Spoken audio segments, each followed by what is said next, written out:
What happens from the tip-off to the final buzzer of a basketball game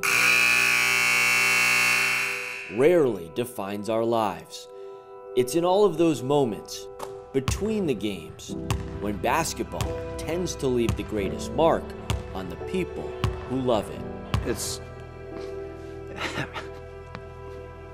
just something else. You know what this game can do. That ultimately pulled my heart to Billy. It allowed us to be able to connect with each other. It's very strange that all this goes back to basketball. We could tie it all back to basketball.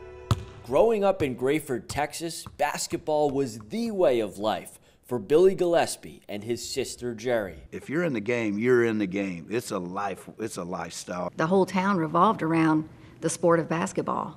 That basketball childhood led to basketball livelihoods. Jerry head coaching high school girls teams in Texas for 33 years. Billy, a college head coach, landing big-time jobs at Texas A&M, Kentucky, and Texas Tech. Now leading the program at Tarleton State. A journey of highs and lows, but nothing that could fully prepare him for 2017. The diagnosis, stage 4 kidney failure. The need for a miracle to keep his journey going. You're thinking that, hey, it may be over. Jerry wanted to give her brother a life-saving kidney. I would do anything I could to help him. But she was not a match. I can't imagine not being able to help. Word spread. And on a December Saturday in Tahlequah, Oklahoma, an article about Billy's story flashed across the Twitter feed of another college basketball coach's wife. Didn't know him at all. And Erica Downey did not know much at all about donating a kidney. She just had a feeling.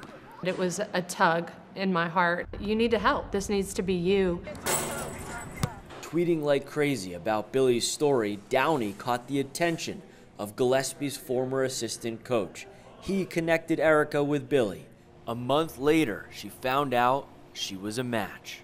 After meeting at the Final Four for the first time, they traveled together to the Mayo Clinic in Minnesota. Bye. For a successful kidney transplant. There's no way to explain the amount of grateful feelings that you have for somebody that's just donated your life to you. You called her your angel. She is. I know when you feel it and when you see it and when you're affected by it, what an angel is, and she's definitely an angel. At the end of the day, I feel like it's something that God has given us together. I've heard about Billy for a long time, even before he was sick. Nikki Freeman gave her children, Braden and Savannah, a basketball upbringing. And when Savannah played for the Mart Lady Panthers, it led Nikki to a new friend, Jerry Hoffman. Jerry was her basketball coach. Savannah and I, we developed a player-coach relationship. The game had already helped the Freemans Basketball was Braden's favorite sport. survive Prettiest left-handed shot. their greatest loss. Braden was murdered, and if it weren't for athletics, I don't think Savannah would have been able to continue on. About to get stuck for the first time. In 2018, Nikki found out she needed a kidney. Her life became consumed with dialysis. It's not easy to know that this is what I'm going to have to do 3 times a week, to rely on a machine. But I'll do anything to hang around here for my daughter. So, Savannah, this is for you. After 2 years of waiting, she got the call. There was a kidney. She rushed to Dallas, went into the OR, and woke up to heartbreak.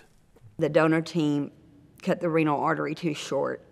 A human error meant more waiting.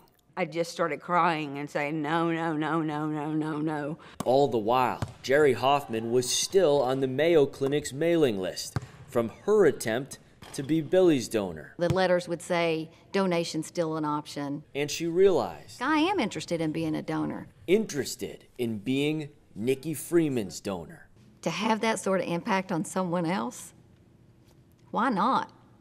This time, Jerry was a match. In January, Nikki Freeman returned to Dallas with new hope for a surgery that just so happened to fall on what would have been her late son's birthday. Yeah, this is meant to be. This is going to happen this time. Nikki Freeman's wait is finally over. I can actually live my life. Jerry Hoffman finally got her chance to save a life. It's the most rewarding thing that you can do.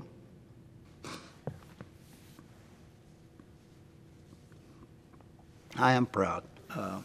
In a particular situation like this, it's a real moment.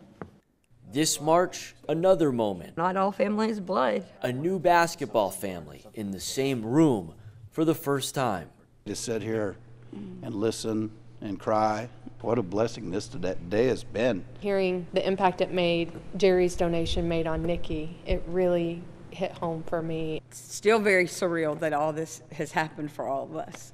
Erica and I both understand the other part of it is we have a gift too. A gift they hope will inspire others to give.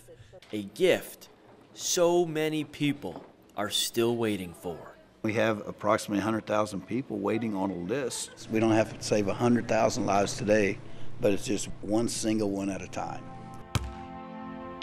What happens on a basketball court at the final buzzer rarely defines our lives. The game is a game. That moment is fleeting.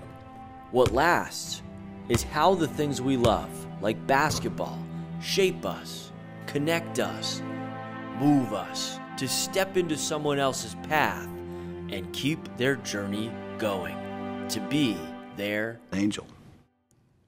I mean, it's a God thing. It's a God thing. God and basketball.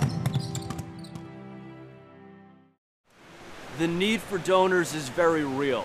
Last year in the U.S., approximately 7,000 people died while waiting on the transplant list.